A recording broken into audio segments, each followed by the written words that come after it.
going on, Jerome's? So a lot has been made about who gets to wear the green dot on defense for the Minnesota Vikings. Now, the green dot communicator, you get one on offense, you get one on defense. Offense, it's obviously the quarterback. Defense, usually a middle linebacker. Sometimes it's a safety, but he's the guy who gets to communicate directly with the defensive play caller, whether it's a defensive coordinator or head coach, and gets to relay the play call to the rest of the defense. And over the years, Anthony Barr wore the dot with distinction for many years during the Zimmer regime. Last 2 seasons, it's been the veteran Jordan Hicks wearing the green dot communicator, talking with the sideline. Although, with Flores, like, how much communication do you need to just call undersmoke? Undersmoke engage 8 every single play. So it should be, man. That's right. But last year, Ivan Pace Jr. Was given the responsibilities of wearing the green dot. Now, what's interesting is that, so for defense, you got your first, second, third team defense, and you got a guy on every single unit. So just in case, next man up mentality. And Pace, as a UDFA, working his way up from the third team to the second team to the first team, he wore the green dot throughout training camp and preseason. And after Jordan Hicks went down with his shin injury, Ivan Pace Jr. was the guy running the show. Now, it's a lot of responsibility. Number one, you have to know the entire playbook. Number two, you have to relay and communicate the call to the rest of the defense, the other 10 guys out there, as well as making sure that everyone is all lined up. That's a lot on your plate. It doesn't matter if you're a veteran or an undrafted free agent like Ivan Pace Jr. But either way, Pace did have that trust from Brian Flores, and that's something to watch for going forward. And the question is, like, who's going to wear the green dot this season, right? Like we said, it is usually an inside linebacker. It is usually a guy that's going to be on the field every single play. Sometimes it's a safety. Like I believe Justin Simmons, when he's on the Broncos, I think he wore the dot for the Broncos back in the day for Fangio. So Blake Cashman, free agent, former University of Minnesota Golden Gopher walk-on, as well as the Pride in Eden Prairie. So he's been wearing the green dot.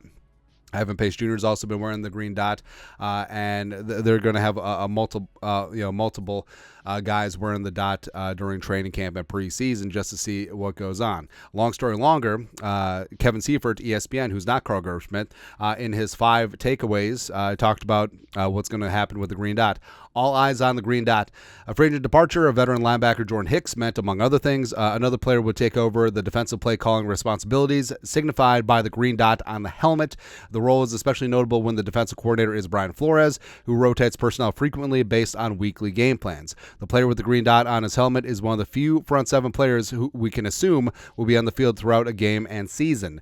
In 2023, Hicks played 92% of snaps in games he appeared in. Ivan Pace Jr. took over in the 4 games Hicks missed because of a leg injury. In those games, Pace played 100% of the Vikings' defensive snaps, averaging 60 snaps per game during that period and 34 snaps in the other 13. Pace appeared to be the top contender for the green dot during spring practices. O'Connell said Pace, quote, has had a very good spring, just with the type of communication Flores is putting on his plate, but indicated the Vikings were also taking a look at newcomers like Blake Cashman and Kamu Grugier-Hill.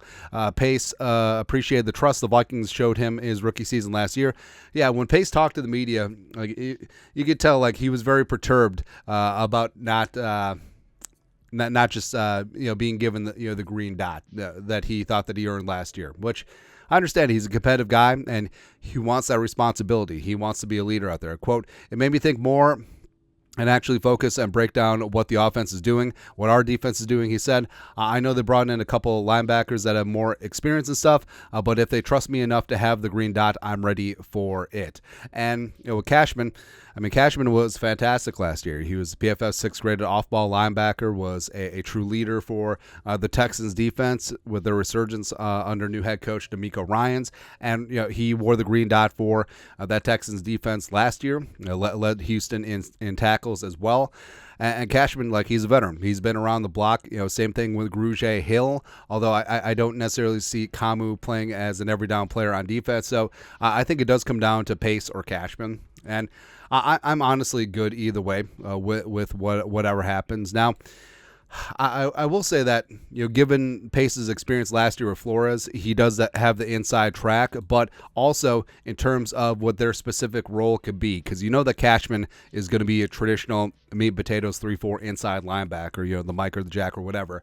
And with Pace, we talked about Pace's versatility. So if Pace is sort of all over the place and lining up on the edge or in various gaps, and maybe it would make sense not to have that on his plate since he is going to be so highly variant in where he lines up, it's something to consider. But I'm sure it'll come down to both.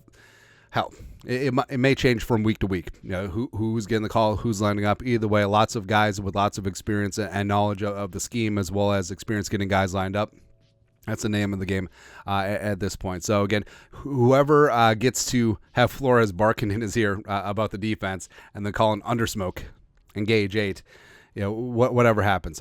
But either way, it's cool to have multiple guys who want that responsibility because it is a leadership role, and it does take away some of your bandwidth for performing your own tasks because you're making sure that all 10 of the other guys are out there. But I love that. I love competition in all aspects, and guys want to wear that green dot. They want that responsibility. It's good to see, man. But your thoughts are thoughts. Who's going to wear the green dot communicator on defense? Let us know in the comment section below. Subscribe for daily Vikings takes. Want to support the work? Put a little something in the Venmo. But till next time, Skol, production value.